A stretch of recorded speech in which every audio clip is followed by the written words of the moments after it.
LinkedIn Learning, formerly known as lynda.com, is a website offering video courses taught by industry professionals on topics of business, creative, and technology skill sets. Normally the service is a paid subscription, but anyone with a Great River Regional Library card has access to LinkedIn Learning as part of the library's regional license. Occasionally still referred to as lynda.com, the successful online learning platform was acquired by LinkedIn in 2015 and became LinkedIn Learning. For sake of this tutorial, we will still need to use the lynda.com web address to access the content through the Great River Regional Library's portal.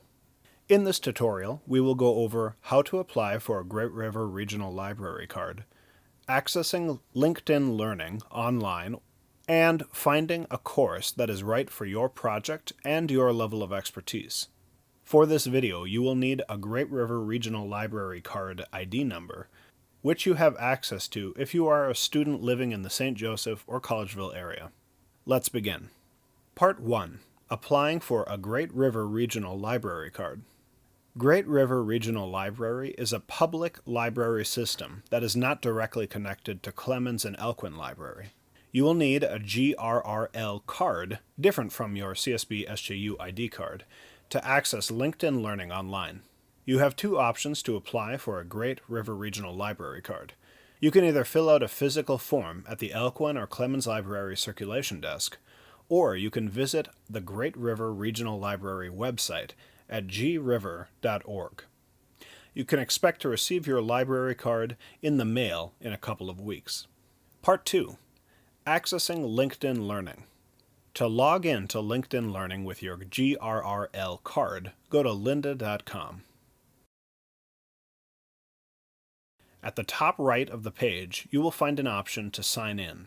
On the next page, make sure to select Sign in with your organization portal.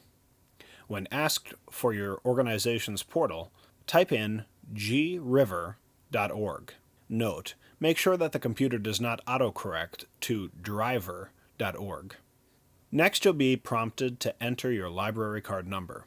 You can find this on the back of your GRRL library card under the barcode. The library card PIN is simply your date of birth, 2 numbers for the month and 2 numbers for the day.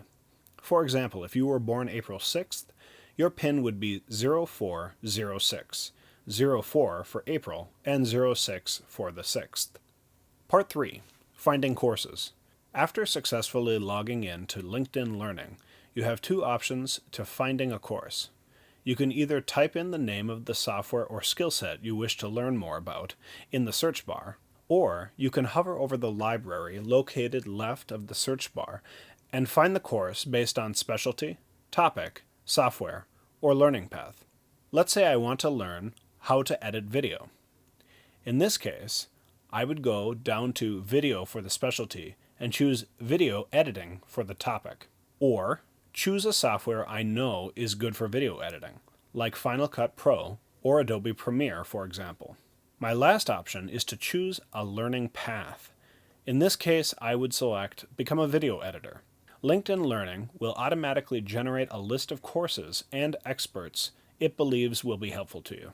There are two important things to take under consideration when picking a course. First, make sure the course is on the current version of the software you wish to learn. Second, consider focusing on courses labeled Essential Training, unless you are highly experienced on a specific topic. Once you've settled on a software you'd like to take on, you can either start the course immediately, or add the course to your playlist to watch later. To add a course to your playlist, select the plus icon. To access your playlist, hover over the user icon and select Playlists from the drop-down menu. Here you can see the courses you've saved, your progress on individual courses, edit your playlist, or create a new playlist. Note, all courses on LinkedIn Learning have closed captioned available by selecting the CC button, or you can follow along with the written transcript for the course. Thank you for watching this video tutorial. Please contact Instructional Technology or the Help Desk if you have any questions about using the software.